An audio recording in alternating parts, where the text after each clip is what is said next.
اعوذ باللہ من الشیطان الرجیم بسم اللہ الرحمن الرحیم واستعینوا بالصبر والصلاۃ ان اللہ مع الصابرین ان اللہ وملائکتہ یصلون علی النبی یا ایھا الذین آمنوا صلوا علیہ وسلموا تسلیما۔ جناب، ہمارے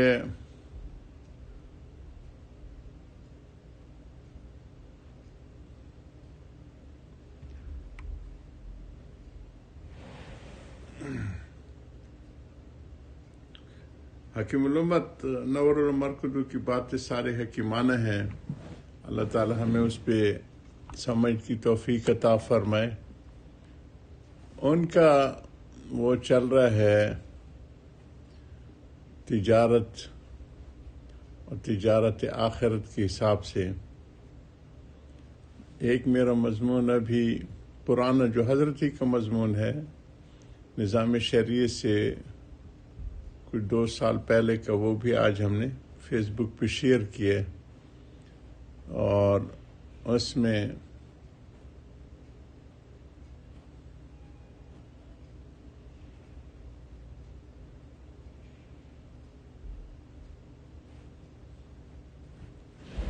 باہر کے فیس بک کا ہمارا وہ نہیں ہے، لیکن اس کو کسی اور سے کنیکٹ کر لیں گے۔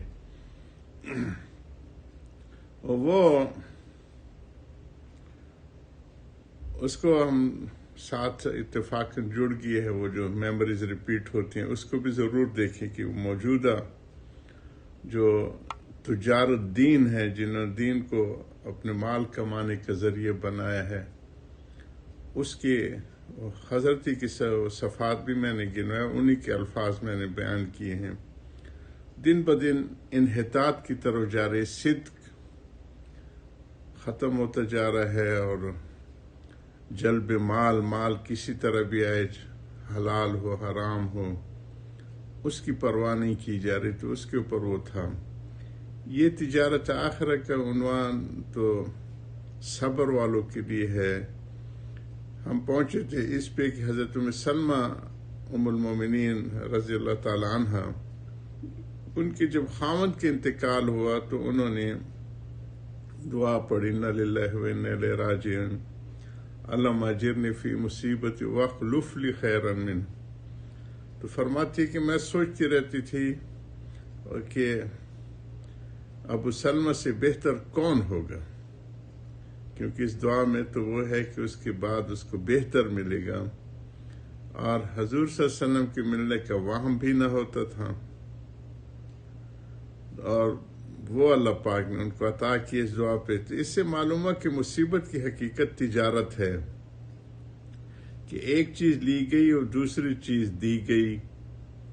نصوص میں تجارت پر صاف ارشادات موجود ہیں، اس لیے اعمال کا وزن ہوگا جیسے تجارت میں وزن ہوا کرتا ہے،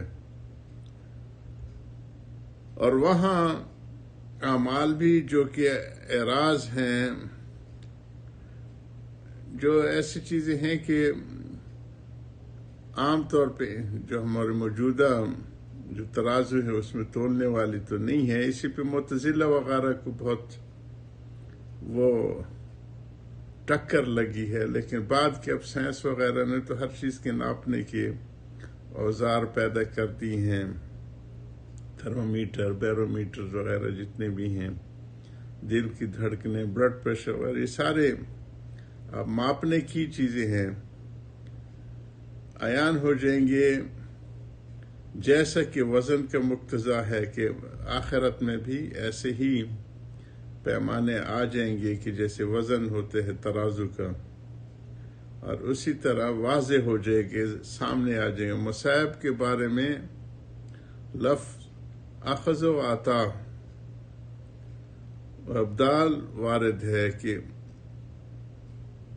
یہ بھی معنی تجارت پر دال ہے، کہ جو اللہ پاک لے لیتے ہیں، اخذ جو ہے لینے کو کہتے ہیں، خذ یا اخذ، عطا دینے کو کہتے ہیں، اور ابدال بدل دے کہ یہ لے لو وہ لو، عدلی بدلی جسے کہتے ہیں۔ وارد ہے. یہ بھی معنی تجارت پر دال ہے. اور تصدق اموال میں لفظ ہے کہ جو اللہ کے راستے میں مال صدقہ کیے جاتے. اقراض اور بذل نفس مال میں لفظ اشترا وارد ہے. یہ ساری تجارت کی جتنے بھی عربی میں ٹرمینالوجیز ہیں وہ حضرت وہ ذکر کر رہے ہیں. لفظ اشترا خریدنے کے وارد ہیں. غرض جو چیز بھی ہمارے ہاتھ سے جاتی ہے اس کا عوض، اس کا بدلہ، نعم البدل ہم کو ملتے، اس سے بہتر ہی ملتے ہیں. اعمال کے متعلق مجھے ایک اور نص یاد آئی جس میں لفظ عطا بمعنی عطا ہے. والذین یؤتوا ما آتوا وقلوبهم وجلة انہم الی ربہم راجعون اولئک یسارعون فی الخیرات وہم لہا سابقون. اور جو لوگ دیتے ہیں، جو کچھ دیتے ہیں، اس حالت میں ان کے دل لرزاں اور ترساں ہوتے ہیں، اس وجہ سے کہ وہ اپنے پروردگار کی طرف واپس جانے والے ہیں. یہ لوگ بھلائی میں ترقی کرتے اور اس کی طرف سبقت کرنے والے ہیں. حضرت عائشہ رضی اللہ عنہ نے اس کے متعلق رسول صلی اللہ علیہ وسلم سے عرض کیا، یا رسول اللہ، کیا یہ وہ لوگ ہیں جو گناہ کر کے ڈرتے ہیں؟ فرمایا نہیں، بلکہ یہ وہ لوگ ہیں جو تصدق اللہ کے راستے میں خرچ کرتے، صدقہ دے خیرات کرتے ہیں اور صلاۃ اور صیام بجا لا کر ڈرتے ہیں. ہمارے حضرت ایک شعر پڑھا کرتے تھے، وہ بڑا عجیب ہوتا تھا. نہ وضو آتا ہے نہ نماز آتی ہے، سجدہ کر لیتے ہیں جب سامنے تو آتا ہے. تو اس پہ وہ ڈرتے رہتے ہیں کہ اللہ نہ ہمارا وضو کامل ہے نہ ہماری نماز، تو بس اس کو قبول کر رہے. اور حضرت ابراہیم علیہ السلام کے بھی یہی، اور یہ دعا کی توفیق ہمیں ملتی رہتی ہے. اللہ کی اس کے صدقے ہم سب کو بخش دے. ربنا تقبل منا انک انت السمیع العلیم وتوب علینا انک انت التواب الرحیم. اب اتنا بڑا شاندار کارنامہ کیا کعبے کی تعمیر کا، اور حضرت کے الفاظ سے جو ہمیں وہ اس کی شرح میں فرماتے، بس ہم سے تو اتنا ہو سکے، بس اس کو قبول فرما لے. تو یہ اطاعت بھی کرتے ہیں اور ڈرتے بھی رہتے ہیں. جو اپنی اطاعت پہ نیکی بھی، سیام بجا لا کر ڈرتے ہیں کہ شاید قبول نہ ہو، خدا کے سامنے جا کر ہم کو شرمندگی ہو، وہاں یہ کہا جائے کہ تم نے کیسا عمل ہمارے یہاں بھیجا ہے. اس میں مجھے چونکہ کعبے کے تعلق سے ایک بزرگ کا واقعہ لکھا ہوا ہے اور منقول بھی ہے. پہلے حضرات اللہ پاک نے ان کو بڑی عظیمت دی ہوتی تھی. حضرت امام ابو حنیفہ نے 45 حج کیے، آدم علیہ السلام نے 1000 کیے، تو اس بزرگ نے 70 حج کیے. اور حضرت امام ابو حنیفہ نے 25 حج ایک صحابی رسول کے ساتھ صرف ان کی صحبت حاصل کرنے کے لیے. طفیل لیسی جو سب سے بڑی عمر میں جن کے انتقال ہوا، لیس ہمارے یہاں قریب یمن کے راستے میں ایک شہر ہے، اس کے تھے. ان کے ساتھ 25 حج حضرت نے ان کی صحبت اختیار کرنے کی وجہ سے کیے. تو پہلے لوگوں کو یہی سال بھر ایک دھن ہوتی تھی کہ حج پہ جانا ہے، یہ پیدل کرتے سفر جو، اور وہ ہوتے بھی واقعی حاجی تھے. اور ان کی جو واقعات و کیفیات ہے کہاں چلے گئے وہ چیزیں. جی اب تو بس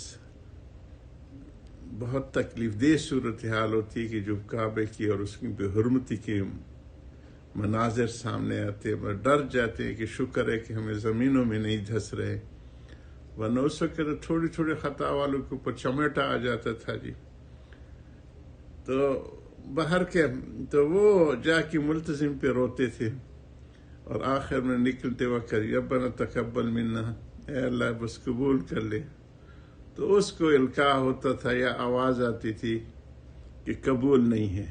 ایک دفعہ ان کے نوجوان خادم بھی ساتھ ملتزم ان کے قریب کہیں، ان کو بھی آواز سنائی دی۔ حضرت تو اپنے آنسو پوچھتے ہوئے جا رہے تھے، پیچھے اس بچے نے جب وہاں پہ کہیں ٹھہرے تو کہا کہ حضرت آواز سنی تھی؟ کہا بیٹے آپ نے بھی سننی تھی؟ کہا ہاں۔ فرمایا میں تو 70 سال سے یہ آواز سن رہا ہوں، اس در کے علاوہ کوئی اور در ہے؟ کہاں جائے ہم لوگ؟ اور پھر رو پڑے تھاڑے مار مار۔ پھر ملتزم پہ گئے تو آواز آئی کہ قبول ہے، قبول ہے، قبول ہے۔ تو یہ ایسے حضرات تھے کہ جو اپنی نیکیوں پہ رویا کرتے تھے۔ ہم لوگ تو گناہوں میں بھی ڈوبے ہوئے اور پھر پوچھتے ہیں کہ کس گناہ کی سزا ہے، اپنے آپ کو پاک بھی سمجھ رہے ہوتے ہیں۔ حضرت کی ان باتوں کو جاری رکھیں گے۔ وآخر دعوانا الحمدللہ رب العالمین۔